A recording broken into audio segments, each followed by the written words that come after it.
Token போயிட்டு வந்து சாப்பிட்டு வரலான்னு போயிட்டு வந்து 1 hour ஆச்சு. அப்ப 16வது டோக்கன் தான் போயிட்டு ரிட்டர்ன் வரும் 17வது டோக்கன் தான் இருக்கு. 1 hourல ஒரு டோக்கன் தான் பார்க்க முடியுங்களா?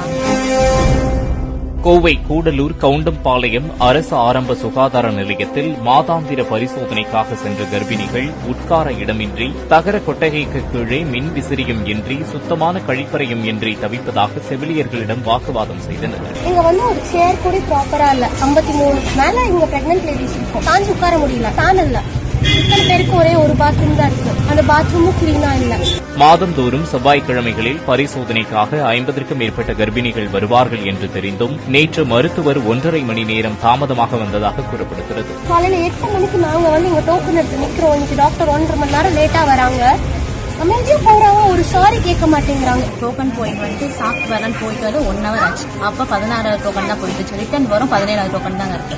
1 hourல ஒரு டோக்கன் தான் பார்க்க முடியுங்களா? எவ்வளவு வீக்கா இருக்குதுங்களா? படபடன் வருது, தலையை சுத்துது, வாமிட்டிங் சென்ஸா இருக்கு. இந்த ரெஸ்ட் ரூம் நல்லா இல்ல, நிக்க கூட முடியல. எல்லா இடத்துலயும் ப்ளீச்சிங் போடுறோம். அந்த ஸ்மெல் ஒரு பக்கம் ரொம்ப கஷ்டமா இருக்குங்க.